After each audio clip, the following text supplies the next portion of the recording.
अस्सलाम वालेकुम क्लास 9। आज हम एक्सरसाइज 3.3 का क्वेश्चन नंबर 1 सॉल्व करेंगे। For A is equal to 1 2 3 4 find the following relation in A and state the domain and range of each of the following relation. हमारे पास एक set given है, उसकी वैल्यू क्या है 1 2 3 4।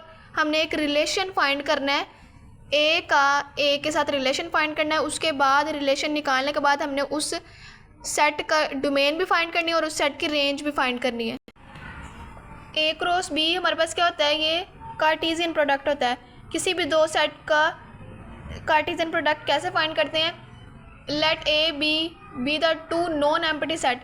फर्स्ट कर लेते हैं कि हमारे पास ए और बी जो है कोई भी नॉन एम्प्टी सेट है, यानी वो एम्प्टी नहीं है। Then the Cartesian product is the set of all order pair. फिर उन दोनों सेट्स का जो कार्टेशियन प्रोडक्ट होगा वो एक ऐसा सेट होगा जिसमें ये सारे ऑर्डर पेयर्स होंगे। ऑर्डर पेयर किस तरह के होंगे, जो पहला एलिमेंट होगा वो सेट ए का होगा, यानी पहले सेट का होगा। जो दूसरा एलिमेंट होगा वो दूसरे सेट से बिलोंग करेगा। यहाँ पे पहला सेट ए है तो एक्स जो है वो ए से बिलोंग करेगा और वाई बी से बिलोंग करेगा। And is donated by A cross B. और इनके प्रोडक्ट को, हम दो सेट्स के प्रोडक्ट को कैसे डोनेट करेंगे, A cross B. Symbolically we can write it as A cross B is equal to, ये कौन सा सेट होगा, इसमें वो तमाम ऑर्डर पेयर्स होंगे एक्स वाई, वो ऑर्डर पेयर्स होंगे सच डैट जो एक्स है वो, यानी पहला एलिमेंट पहले सेट से बिलोंग करेगा, दूसरा एलिमेंट दूसरे सेट से बिलोंग करेगा। Any subset of A cross B is called a binary relation और सिंपली अ रिलेशन। इनका कोई भी जो सबसेट होगा, कोई भी एक सबसेट जो होगा वो ए क्रॉस बी का बाइनरी रिलेशन कहलाएगा या फिर सिंपली एक रिलेशन कहलाएगा। कहाँ से, from set A to B. यहाँ पे ए क्रॉस बी है तो ये रिलेशन होगा ए टू बी। अगर हमारे पास हो बी क्रॉस ए तो रिलेशन ये कहाँ से होगा, बी टू ए होगा। उसके बाद the set of the first element of the order pair forming a relation is called its domain. जब रिलेशन हमारे पास आ जाएगा, उसका जो पहला एलिमेंट होगा, उनके जो ऑर्डर पेयर्स होंगे, उनके जो पहले एलिमेंट्स होंगे वो हमारे पास डोमेन होगी। और the set of the second elements of the order pairs forming a relation is called its range. और जो हमारे पास ऑर्डर पेयर्स आएंगे रिलेशन में, उनके जो सेकेंड एलिमेंट्स होंगे वो हमारे पास रेंज होगी। If A is a non empty set, any subset of A cross A is called a relation in A. अगर ए कोई भी एक नॉन एम्प्टी सेट है यानी कि एम्प्टी नहीं है वो, तो उसका ए क्रॉस ए का, यानी कि ए के साथ कार्टेशियन प्रोडक्ट, उसका कोई भी जो सबसेट होगा वो रिलेशन होगा हमारे पास, वो हमारे पास ए में रिलेशन होगा। और जब भी वो कहेंगे कि रिलेशन इन ए फाइंड करें, किसी भी सेट ए का रिलेशन ए में फाइंड करें, इसका क्या मतलब होगा, हमने ए क्रॉस ए फाइंड करनी, यानी ए का ए के साथ कार्टेशियन प्रोडक्ट फाइंड करना है। उसका फिर कोई भी जो सबसेट होगा वो रिलेशन होगा ए में। यानी कि किसी भी सेट्स का रिलेशन फाइंड करने के लिए सबसे पहले आपको उनकी कार्टेशियन प्रोडक्ट फाइंड करनी है। उसके बाद जो रिलेशन आ जाएगा उसमें से कोई भी जो सबसेट होगा वो हमारा रिलेशन होगा from set A to set B. अगर ए से ए तक होगा तो ये रिलेशन होगा सेट इन सेट ए में। उसके बाद रिलेशन आने के बाद जो ऑर्डर पेयर्स होंगे, उन रिलेशन में उनके जो फर्स्ट एलिमेंट होगा वो हमारे पास डोमेन होगी और उनके जो सेकेंड एलिमेंट्स होंगे वो हमारी रेंज होगी। तो यहाँ पे क्वेश्चन नंबर 1 में हमने रिलेशन फाइंड करना है, रिलेशन इन ए। इसका मतलब हमने ए क्रॉस ए की कार्टेशियन प्रोडक्ट फाइंड करनी है, ए क्रॉस ए की। यानी पहले हम ए की वैल्यू लिखेंगे। ए की वैल्यू क्या है हमारे पास, 1 2 3 4 मल्टीप्लाई, फिर ए है तो फिर ए की वैल्यू लिखेंगे 1 2 3 4। इसकी कार्टेशियन प्रोडक्ट आपने कैसे फाइंड करनी है, यानी इनको मल्टीप्लाई, दो सेट्स को कैसे मल्टीप्लाई करना है, तो आपने इसको इस तरह से मल्टीप्लाई नहीं करना कि 1 को 1 से मल्टीप्लाई किया तो 1 आ गया, फिर 1 को 2 से किया तो 2 आ गया। नहीं, पहले आपने पहले सेट के पहले एलिमेंट को तमाम एलिमेंट के साथ मल्टीप्लाई करना है, फिर दूसरे एलिमेंट को तमाम एलिमेंट के साथ मल्टीप्लाई करना है, फिर पहले सेट के तीसरे एलिमेंट को दूसरे सेट के तमाम एलिमेंट से मल्टीप्लाई करना है। और मल्टीप्लाई किस तरह करना है, पहले सेट का हम पहला एलिमेंट ले लेते हैं 1, ये एलिमेंट ले लेते हैं 1, इसको हम बाकी तमाम एलिमेंट्स के साथ मल्टीप्लाई करवाते हैं। तो पहले 1 को 1 के साथ मल्टीप्लाई करना है, फिर 1 को 2 के साथ, यानी कि पहले एलिमेंट को बाकी तमाम एलिमेंट के साथ। 1 को पहले 1 से किया, फिर 1 को 2 के साथ, फिर 1 को 3 के साथ, फिर 1 को 4 के साथ। अब हम दूसरे एलिमेंट को मल्टीप्लाई करवाएंगे, दूसरे एलिमेंट को बाकी तमाम एलिमेंट के साथ। तो क्या आएगी हमारे पास वैल्यू 2 × 1। पहले 2 को 1 के साथ मल्टीप्लाई कर लिया, फिर 2 को 2 के साथ मल्टीप्लाई करेंगे, फिर 2 को 3 के साथ और फिर 2 को 4 के साथ। दूसरे एलिमेंट को भी हमने सब एलिमेंट के साथ मल्टीप्लाई कर लिया। अब तीसरे एलिमेंट को तमाम एलिमेंट से मल्टीप्लाई करवाएंगे। तो 3 को 1 के साथ, फिर 3 को 2 के साथ, 3 को 3 के साथ और फिर 3 को 4 के साथ। 3 को भी हमने तमाम एलिमेंट से मल्टीप्लाई करवा लिया। उसके बाद हम 4 को मल्टीप्लाई करवाएंगे।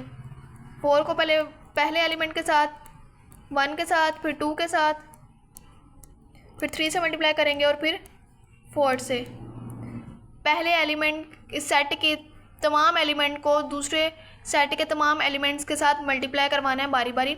पहले सेट के पहले एलिमेंट को पहले तमाम एलिमेंट से मल्टीप्लाई करवाएंगे, फिर पहले सेट के दूसरे एलिमेंट को तमाम एलिमेंट से मल्टीप्लाई करवाएंगे, फिर पहले सेट के तीसरे एलिमेंट को सारे एलिमेंट से मल्टीप्लाई करवाएंगे, फिर चौथे एलिमेंट को। तो इस तरह से हमारे पास कार्टेशियन प्रोडक्ट आ जाएगी। तो कार्टेशियन प्रोडक्ट निकालने के बाद इसका कोई भी सबसेट हम ले लेंगे, वो हमारे पास एक रिलेशन बन जाएगा।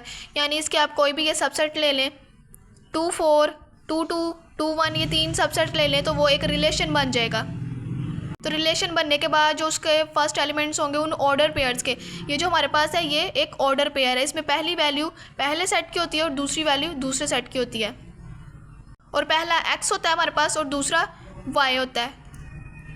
लेकिन यहाँ पे उन्होंने हमें क्वेश्चंस दिए हुए हैं, रिलेशन बनाने हैं, उनके अकॉर्डिंग हमने रिलेशन बनाने हैं और फिर उनकी डोमेन और रेंज फाइंड करनी है। अगर उन्होंने हमें ये कंडीशंस ना दी होती तो हम कोई से भी इसके सबसेट्स लेते, उसको रिलेशन बना लेते और उसका जो फर्स्ट एलिमेंट होता है वो हमारे पास डोमेन होता है और सेकंड एलिमेंट रेंज होती।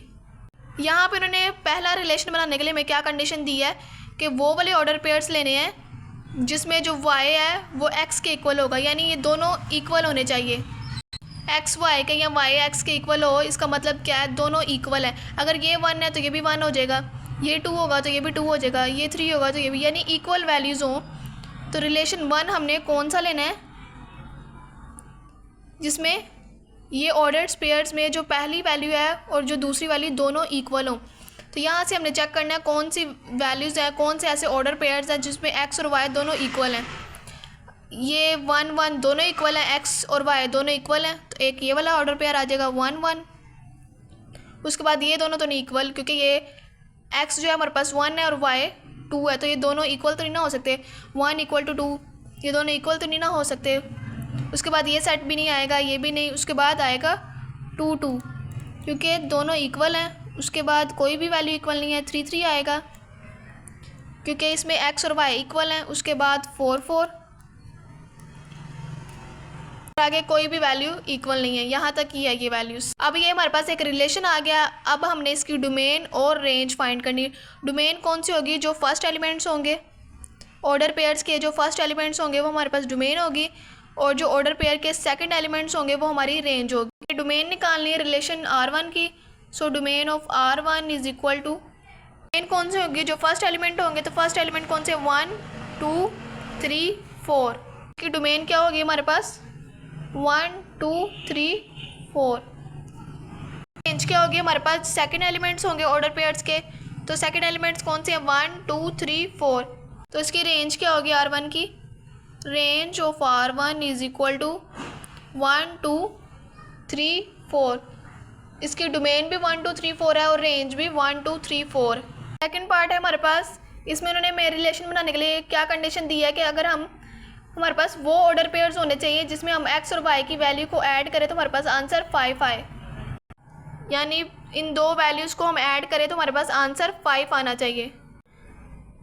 ऑर्डर पेयर्स को चेक कर लेते हैं कि किन ऑर्डर पेयर की वैल्यूज़ को, दोनों वैल्यूज़ को ऐड करें तो आंसर 5 आ रहा है। 1 और 1 को ऐड करेंगे तो आंसर 5 नहीं आ रहा। 1 और 2 को ऐड करेंगे तो 3 आ रहा है, 5 नहीं आ रहा। 1 और 3 को ऐड करेंगे तो 4 आएगा। 1 और 4 को ऐड करेंगे तो हमारे पास 5 आएगा। यानी एक ये ऑर्डर पेयर आ जाएगा 1 4। तो रिलेशन R2 में कौन सा ऑर्डर पेयर आएगा 1 4, क्योंकि 1 और 4 को हम ऐड करें 1 + 4 5 के इक्वल आ रहा है। उसके बाद बाकी ऑर्डर पेयर चेक कर लेते हैं। 2 + 1 3, 2 + 2 4, 2 + 3 5, यानी एक्स और वाई की वैल्यू को हम ऐड करें तो हमारे पास आंसर 5 आ रहा है। दूसरा ऑर्डर पेयर क्या आएगा 2 3। उसके बाद 2 + 4 6 आ रहा है, 3 + 1 4 आ रहा है, 3 + 2 5 आ रहा है। आंसर 5 आना चाहिए, तो 3 + 2 5 आ रहा है, तो इसलिए ये वाला ऑर्डर पेयर भी आएगा। उसके बाद 3 + 3 6, 3 + 4 7, 4 + 1 5, तो ये वाला ऑर्डर पेयर भी आएगा 4 1। उसके बाद 4 + 2 6, 4 + 3 7, 4 + 4 8, तो ये ऑर्डर पेयर्स भी नहीं आएंगे क्योंकि इनका आंसर ऐड करने पर 5 नहीं आ रहा। तो ये ही ऑर्डर पेयर्स आएंगे हमारे पास। तो इसके डोमेन फाइंड कर लेते हैं। डोमेन ऑफ R2, जो पहले एलिमेंट्स होंगे ऑर्डर पेयर के वो हमारे पास डोमेन होगी। तो पहले एलिमेंट्स कौन से हैं 1 2 3 4, तो हमारे पास डोमेन आ जाएगी 1 2 3 4। अब इसकी रेंज फाइंड कर लेते हैं। रेंज कौन सी होगी जो दूसरे एलिमेंट होंगे, सेकंड एलिमेंट्स ऑर्डर पेयर के सेकंड एलिमेंट जो होंगे वो हमारे पास रेंज होगी। तो सेकंड एलिमेंट्स कौन से हैं 4 3 2 1, 4 3 2 1।